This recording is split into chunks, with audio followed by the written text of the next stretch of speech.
Hey guys, welcome back to my channel. मैं हूं हेमंत शर्मा। दोस्तों, पिछली वीडियो में मैंने ऐसे वीडियो एडिटिंग सॉफ्टवेयर के बारे में बताया था जो कि बहुत ही ज़्यादा प्रोफेशनल है और साथ में उसमें कोई भी वाटर मार्क नहीं है और ये सॉफ्टवेयर जो है वो पूरी तरीके से फ्री है। इसमें वो कोई भी पेमेंट, कोई भी चार्जेस, कोई भी हिडन चार्जेस नहीं है और इस सॉफ्टवेयर का नाम था DaVinci Resolve। पिछली वीडियो मैंने ये भी बताया था कि ये सॉफ्टवेयर को किस तरीके से आप डाउनलोड कर सकते हैं। दोस्तों, इस वीडियो में मैं ये कहना चाहता हूँ कि अगर आप इस सॉफ्टवेयर को डाउनलोड कर रहे हैं बट इंस्टॉल करने से पहले, अपने सिस्टम में इंस्टॉल करने से पहले इसके बारे में थोड़ा बहुत जान लीजिए। DaVinci Resolve का जो सॉफ्टवेयर है ये पूरा हैवी सॉफ्टवेयर है और प्रोफेशनल सॉफ्टवेयर है। इस सॉफ्टवेयर को इंस्टॉल करने के लिए आपको आपके सिस्टम की जो रिक्वायरमेंट है वो जानना आपको बहुत ज़रूरी है, नहीं तो बहुत महंगा पड़ सकता है क्योंकि ऐसे में आपका सिस्टम क्रैश हो सकता है। दोस्तों, मैं ऑनेस्टली बोल रहा हूँ, DaVinci Resolve को मैं यूज़ कर रहा था और सॉफ्टवेयर बहुत हैवी है बट मुझे इसके बारे में इतनी ज़्यादा जानकारी नहीं थी और मेरा सिस्टम क्रैश हो गया क्योंकि मेरे सिस्टम का जो कॉन्फ़िगरेशन था और इस सॉफ्टवेयर का जो रिक्वायरमेंट था वो मैच नहीं हो पा रहे थे। और एक दिन मैं ऐसी एडिटिंग कर रहा था और सडनली आई फाउंड दैट कि मेरा जो लैपटॉप है वो क्रैश हो गया, मदरबोर्ड टूट गया। तो सबसे पहले मैं ये बताना चाहता हूँ कि मेरा जो लैपटॉप है वो क्रैश किया हुआ इस सॉफ्टवेयर का यूज़ करते समय, क्योंकि जो मेरा लैपटॉप था वो i5 था और उसमें 8 GB का रैम भी था। फिर भी अच्छा कॉन्फ़िगरेशन है बट फिर भी मेरा सिस्टम क्रैश हुआ। इसका रीज़न ये था कि मेरे सिस्टम में i5 तो था, उसमें 8 GB रैम था पर इसमें कोई भी ग्राफिक कार्ड नहीं था। और ये बाद में पता चली जब मेरा सिस्टम क्रैश हो गया तो मैंने जानकारी ली कि भाई क्यों हुआ। तो ये बाद में पता चला कि आप अगर ये DaVinci Resolve को आप इंस्टॉल करते हैं तो आपके सिस्टम में ग्राफिक कार्ड्स होना ज़रूरी है। तो आज की वीडियो में मैं ये बताना चाहता हूँ कि आपका सिस्टम भी क्रैश ना हो, आपको प्रॉपर जानकारी हो अगर ये सॉफ्टवेयर को आप इंस्टॉल कर रहे हो अपने सिस्टम में, ताकि आपका जो लैपटॉप है या मशीन है वो अच्छे से चले और वो क्रैश ना हो, आपको कोई एक्सपेंसिव खर्चा ना पड़ जाए।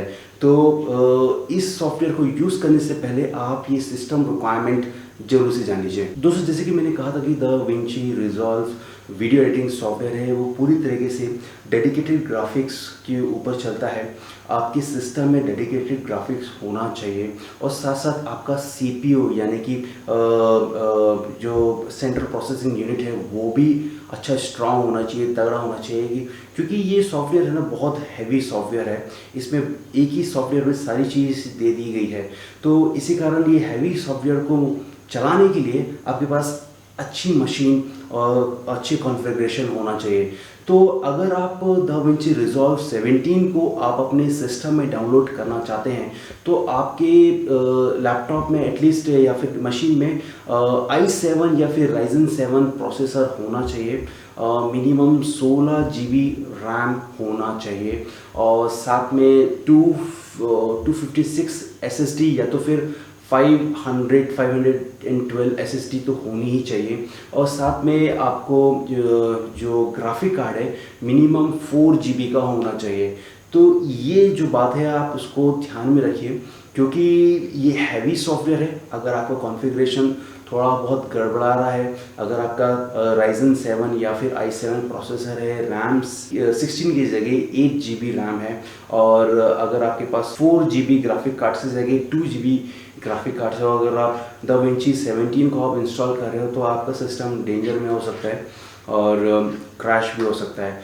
तो मिनिमम Ryzen 7 i7 प्रोसेसर होना चाहिए, 16 GB आपकी इसमें रैम होना चाहिए और 4 GB ग्राफिक कार्ड होना चाहिए, तो आपका सिस्टम अच्छे से चलेगा। क्या होगा अगर आपके सिस्टम में i5 या Ryzen 5 का प्रोसेसर है, अगर आपके सिस्टम में 16 GB का रैम नहीं, उसकी बजाय 8 GB का रैम है, अगर आपके सिस्टम में 4 GB का डेडिकेटेड ग्राफिक कार्ड नहीं है, उसके बदले 2 GB का डेडिकेटेड ग्राफिक कार्ड है, तो आप उस समय में DaVinci Resolve 17 को तो डाउनलोड नहीं कर सकते हैं, पर जो उसकी जो पुरानी वर्जन है DaVinci Resolve 16 या DaVinci Resolve 15 को आप डाउनलोड कर सकते हैं और ये फ्री एडिटिंग सॉफ्टवेयर को आप इस्तेमाल कर सकते हैं अपने सिस्टम में, ताकि आपका सिस्टम फिर भी चल जाएगा काफ़ी अच्छे से।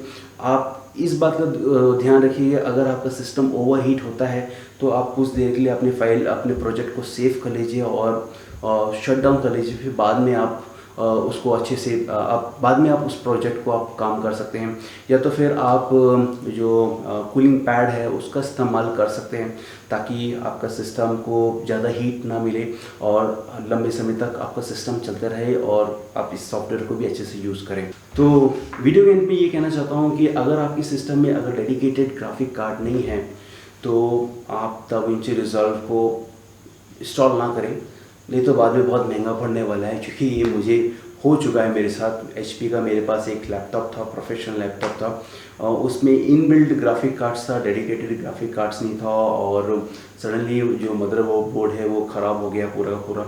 और जो मदरबोर्ड है उसी के साथ प्रोसेसर था, ऐसा नहीं कि सिर्फ मदरबोर्ड को बदलो तो चलेगा, वो मदरबोर्ड और प्रोसेसर दोनों एक साथ था, तो ये मेरे को नुकसान उठाना पड़ा।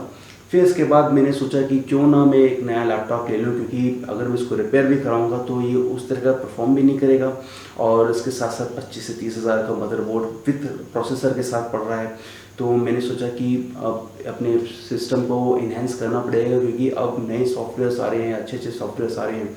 DaVinci Resolve अगर 17 मेरे को अपनी मशीन में डालना है तो मुझे अच्छा महंगा वाला या तो फिर अच्छा कॉन्फ़िगरेशन का लैपटॉप लेना पड़ेगा। सो दोस्तों, नेक्स्ट वीडियो में मैं आप सबके साथ ये शेयर करना चाहता हूँ कि कौन सा कॉन्फ़िगरेशन का लैपटॉप मैंने लिया है और वो लैपटॉप का कॉस्टिंग कितनी पड़ी है, क्या स्मार्ट काम आप कर सकते हैं अगर आप कोई लैपटॉप को परचेज़ कर रहे हैं। तो ये जो दिख रहा है ना आपको बाजू में, आप इधर लिंक में क्लिक कर लीजिए, आपको नेक्स्ट वीडियो आपको सीधे लेके चलेगा कि which laptop I purchase for video editing. तो तब तक आप अपना और अपने परिवार का बहुत बहुत ख्याल रखिएगा।